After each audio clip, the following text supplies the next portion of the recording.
if you are a Christian couple thinking about how to manage your finances well, we have emphasized the importance of having a budget. Why a budget? We have said it's because it does many things, including three. Number one, you can't operate two different people with different heads, especially on issues that include money, without talking about how to go about it. Otherwise, there will be quarrels and problems in your marriage. So if you are going to have joint ownership as a family, as a couple, it will be important you budget so that the mind of the husband, the mind of the wife become congruent and they are put on paper to show you are going the same direction. Number two, it forces people to talk. And budgeting is one of the most important. It's touching where it itches. So you are likely to know each other thoroughly. And as you agree on finances, you are also agreeing in many other areas and brings family oneness.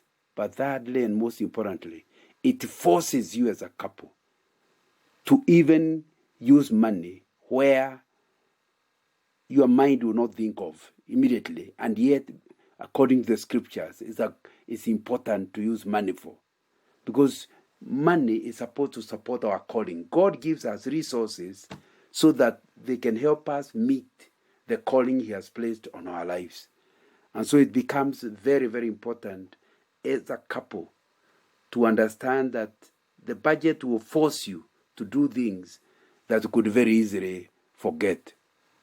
We have said that when you finally are budgeting, the first two items must be put out because it's very easy to forget them. That is money to the government and money to God's work. It must be set out there before you even start talking about your needs, your own personal needs.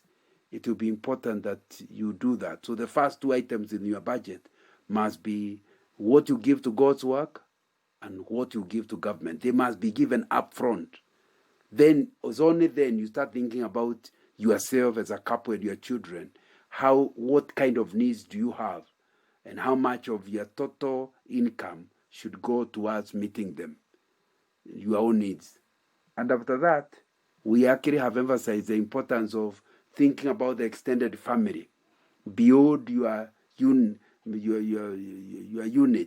you are connected to the people that you call cousins and or brothers. So we are going back to the level of the parents of you as a couple. The father, the mother, your father and mother, and your father-in-law and your mother-in-law, and their children who are your siblings, and their children who are the cousins of your children. It will be important that you look at them as your extended family. But sometimes you may extend it to your grandfather. Therefore, it means it will bring in, your grandfathers may be dead, but they will bring in your uncles, the brothers of your father-in-law and your mother-in-law, the sisters of your father-in-law and mother-in-law, and similarly, the brothers and sisters of your own parents, and their children who are your cousins, and it might bring in the children of your cousins.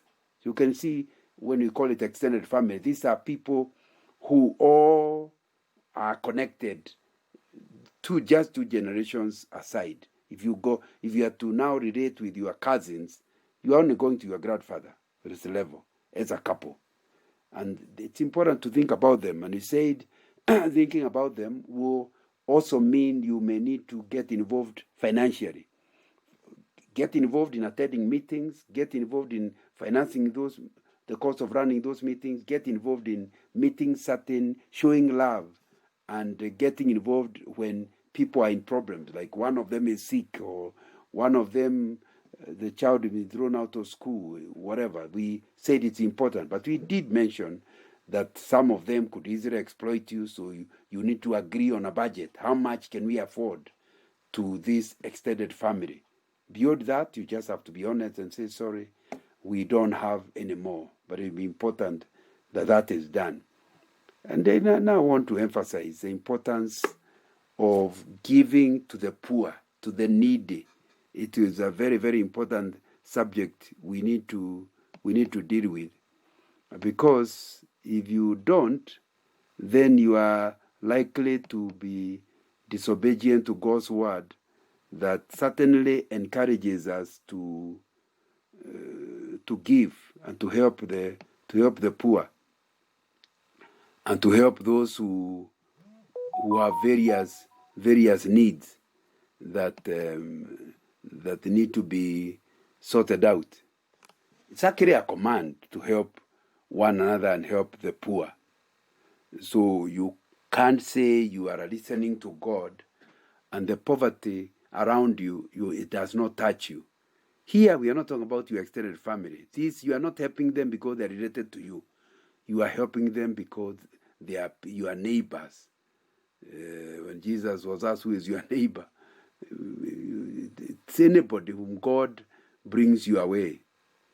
That's the message that I think Proverbs 21:13 is actually giving. If a man shut his ears to the cry of the poor, he too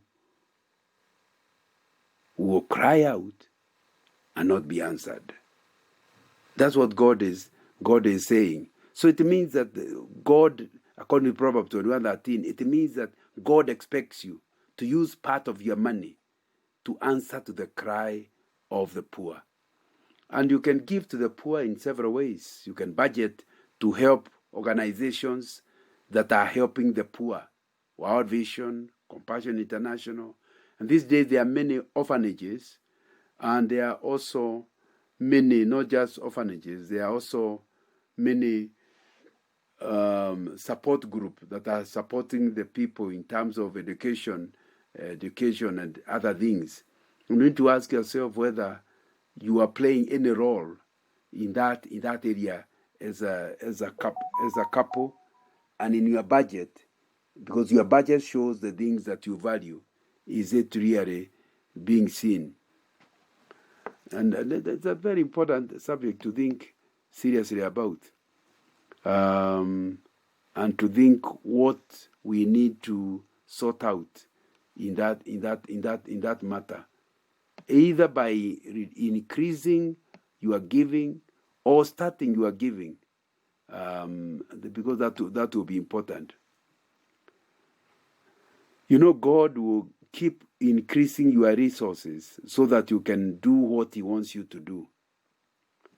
So as your resources increase, you will be able to help more than if your resources are low. The best way you can help the poor is by doing what you are doing well enough so that you could increase your income, and that way you can help them. God created you to improve society by the solutions you bring to society, and it will certainly also help the poor. That way it will bring joy and dignity to the poor people, and that will be something that will be useful to the community you are living. And feeding the poor is one of the things. In other words, sharing what you have with the poor.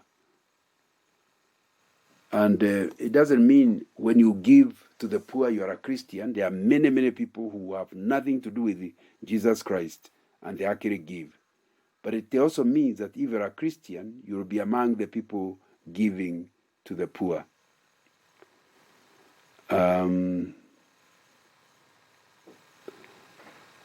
It's important to find a way of doing it. However, I keep thinking that one of the things we must emphasize is retaining the poor people's dignity. In other words, you give must continue to give them dignity rather than to make them dependents and beggars. And I think that will be, so creating dignity will be something that you need to think about, and how you can ensure that it is retained. Helping the poor Christians is commanded. So you begin with those ones in the church. when they are not your relatives. Because Christians are already commanded to help one another. That's why we are told to help widows and orphans. And the church is actually commanded to spend time and help them. And I think that will be important. Mark chapter 14, verse 7 says, "For the poor you always will have with you, and you can do good for them whenever you want, but you do not always have me." That's one of the things that a lot of socio-economists may not be very happy with Jesus, because he is saying, right in the future, by the time he comes back, he will still find poor people.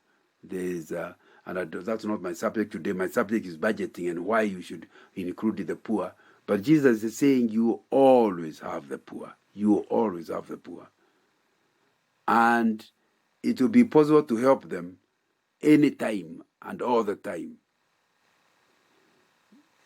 This is not to say that justice and mercy cannot be brought through non-Christian organizations, but I repeat, Christian organizations must look at the way they use their money, the resources God has given them, and see how much of that is helping the poor, especially helping them to become productive. Ever heard of the saying that if you give a poor person a fish, you still need to give him tomorrow? If you teach him how to fish, it will still be help. If you pay for his training on how to fish. But then from then onwards, you will not need to help him. That is important, but more importantly, he will gain dignity and independence. And I think that will be something that you need to think about. So even you as an individual, as you give, I think that will be something that you have to think about. How can I help the person such that tomorrow he does not, and I'm not suggesting it's bad to help him even tomorrow, but you not have dignity. The more he relies on you, the less he'll do it with dignity. Of course, in order to do this, you may need to reduce your level of consumption in order to create this money that will be available to the poor. But as you sacrifice by reducing how much you are helping, you are able to do for yourself, I think it will be a joy to see the kind of impact it's actually making on others. It's a very, very joyful thing to see somebody who could not help themselves able to help themselves. Compassion for the needy is part of Christian character and the quality of any couple, just like Christ set out, because you want to deliver them from permanent poverty and the things that continue with him, with the poor over time. 3 things happen to the poor. Number 1 is the quality of life they live. Number 2 is sickness on a continuous basis. Number 3, inability to realize their potential. They are mobilized and helped, they will add to society rather than drain the society. So when you think of how to help the poor, you should be able to see that is something that is going to help them in terms of the becoming part of the productivity of a nation, the productivity of a community, rather than becoming dependent on the community. And I think that will be something. Maybe a few quotations would help. Somebody said, while we don't have Jesus standing right before us, we have an unlimited opportunity to serve him as though he were there. And that takes you to Matthew chapter 25, when he is talking about when he comes back, he's going to hear people say, that you served me. Then people will wonder, how did you serve us? Serve us. It says, when you help the helpless, it is me you are serving. And so serving the poor is actually serving the Lord. And serving the poor is not in terms of quantity. Even if you help just one person, it will be still good enough. Just listen to Matthew chapter 25, verse 35 to 40. For I was hungry, and you gave me something to eat. I was thirsty, and you gave me something to drink. I was a stranger, and you took me in. I was naked, and you clothed me. I was sick, and you took care of me. I was in prison, and you visited me. Then the righteous will answer him, Lord, how did we see you hungry and feed you? Or thirsty and give you something to drink? When did we see you a stranger and we took you in? Or without clothes and we clothed you? When did we see you sick or even in prison and visit you? And the king will answer them, I assure you, whatever you did for one of the least of these brothers of mine, you did for me. So it sounds like Jesus in the process is saying serving the Lord is not just the issue of preaching and converting people. Serving the Lord includes helping the helpless. And he has listed them. Number one are the people who are hungry, helping people not to die out of hunger. Number two are the thirsty, people who may not necessarily lack food but are lacking drink. Maybe organizing for the clean water to a village. Number three, he goes on to say, I was a stranger. In other words, here is somebody who is a foreigner or strange in a place and doesn't know what to do and is feeling lost. And nobody can take him in. There is a stranger in the place. He doesn't have a friend. Befriend him. Sometimes you may even need to give him somewhere to sleep. That stranger, that is serving the Lord. Because none of those people we are talking about can help you in return. Another one is you see people who are badly dressed. In fact, he is saying they were naked. And you provide clothing for them. But he goes on this list of his. What about sickness? People that are sick. What are we doing to help them? And you take care of the sick. You are actually serving the Lord. Is it any wonder when the missionaries came to Africa, when they looked for the community to give them a plot of land, they had on that land three things: a church building, a primary school, and a hospital or a clinic, some level of medical. I can see they were in line with this list that Jesus gives in Matthew chapter 25. So the sick, it's important. It's important even the church today to think about that. But we are thinking about you as a couple. These are areas. I'm just giving you ideas on how you can use your money beyond your needs, beyond your extended family to help. And so you will appear in this list of people being thanked by the Lord at the end of time. So if somebody is sick, find a way of helping them. Another one is prison. I was in prison. What do we do about the prison? Some churches have prison ministries where they visit people in prison. Can you join it? Can you actually sponsor those people visiting prison if you are not visiting? In your budget, put some money that would make it easier for those in prison. Or that is the list given of the kind of things you can do, which Jesus will recognize that you are serving him as you do that. which will be important. You know, Deuteronomy chapter 15, verse 11 says, there will always be poor people in the land. That is why I command you to be ready to help your brother and sister. Give to the poor in your land who need help.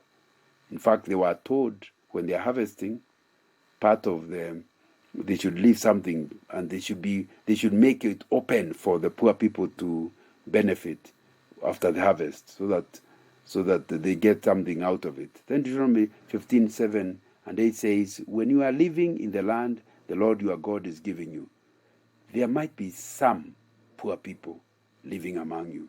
You must not be selfish. You must not refuse to help. You must not refuse to give help to them. You must be willing to share with them. You must lend them whatever they need. So a new thing here is included, lending. In other words, here you are not giving, you are lending. And you can create a budget of the money, maybe raise some 50,000 Kenya shillings, and you give to people, then they pay back. When they pay back, you give to the next, and hoping you are financing their journey out of helplessness. So lend them, but they will pay you back. Proverbs 19:17 says, giving help to the poor is like loaning money to the Lord. He will pay you back for your kindness. Since you cannot expect to get anything back from a poor person, just do not get to regret because I helped him. How come he did not pay back? It was not him you are helping. You are helping the Lord. Proverbs 22:9, whoever has a bountiful eye will be blessed, for he shares his bread with the poor. Then Isaiah 58 continues to talk about that in talking about fasting. Isaiah 58 verse 7 to 10. Is it not to share your bread? You know, that is true righteousness, true fasting. Is it not to share your bread with the hungry, to bring the poor and homeless to your house, to clothe the naked when you see him, and not to ignore your own flesh and blood? Here, the true righteousness is helping the helpless without forgetting your flesh and blood, your own relatives. That's why all these emphasis, and people who give out there, they're helping people who are distant, but they are doing nothing about their flesh. Then your light will appear like the dawn, and your recovery will come quickly. Your righteousness will go before you, and the Lord's glory will be your rear guard. At that time, when you call, the Lord will answer. When you cry out, he will say, here I am. If you get rid of the yoke among you, the finger pointing and malicious speaking, and if you offer yourself to the hungry and satisfy the afflicted one, then your light will shine in darkness, and your night will be like noonday. When you help the poor, that's really what the Bible is promising will happen to you as a couple. So I really encourage you to put money aside. The quantity is a secondary issue. The primary issue is that in your budget, you are putting some money to help the poor. So let's be clear that, like we have read, Deuteronomy 15:11, there will always be poor people in the land.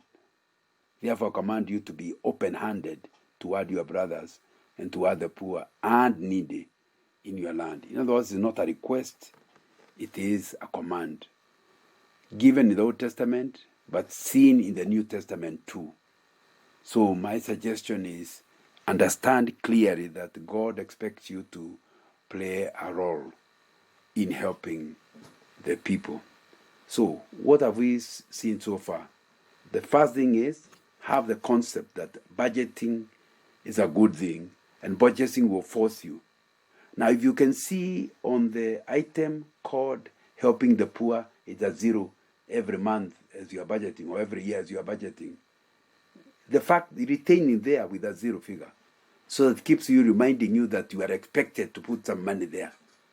But my suggestion would be put even a token amount, little money, if you are really stuck. Money you are putting aside to think, yes, I need to be helping the poor. I need to be doing something that can help the poor. So it's important that in budget you put something there. Number two, which will be important, it's important to involve the whole family in that helping the poor. Because the children need to understand whatever it is you are agreeing, let them see you do it. Because that's a way to create values in your children. They start understanding, yes, whatever I have is not mine alone. It belongs to other people because those people belong to God, and God is one who has given me. He wants me to share with them. And so if you start doing things for the poor which can involve your own children as young as possible, I think it will start creating this value in them to always know the income God has given them or will give them.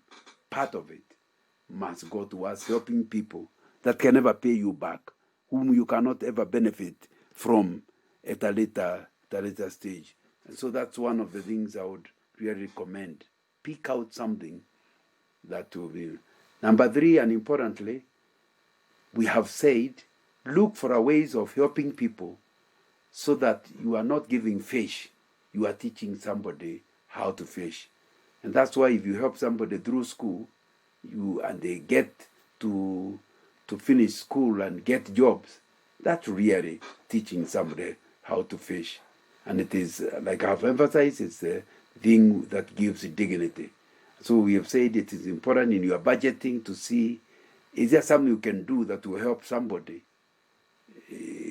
come out from begging and relying on others to where they now will become givers because they have become productive and they are themselves are helping society. I think that will be something that will be important for you to deal with. And then fourthly, please identify real poor people.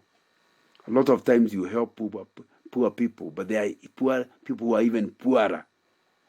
I think we need to find a way of not just helping people and thinking we are helping. And those people really could have looked after themselves. And I think that will be important. Look for the real poor people. I do not suggest you give people money to go and take drugs. In your giving, you must be careful that you don't finance destruction. You give somebody money so that they destroy themselves.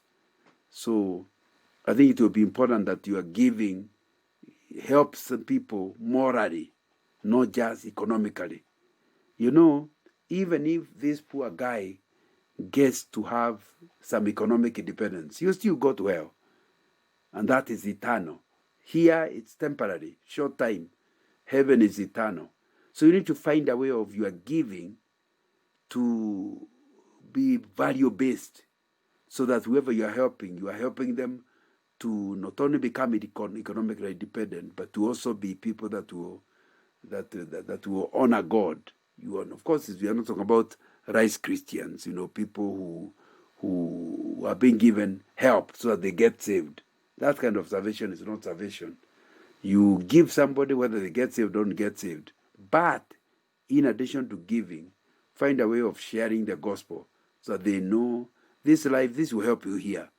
But there's an eternal life that you need to be ready for also. I think that will be something that will be important. So your giving must be strategic, and your giving must be aimed at the total man, helping him in terms of his body, in terms of sickness, in terms of whatever. But in addition to that, you need to give in such a way that in every way it brings glory to God. Will you put some money in your budget to help the poor? Will you do so directly, or will you do so through agencies? But maybe it is you that needs to create the agency to help the poor. Maybe God is calling you to start an NGO that you help the poor with seed money coming from you as a couple, as from your budget. Let us obey God and give to the poor.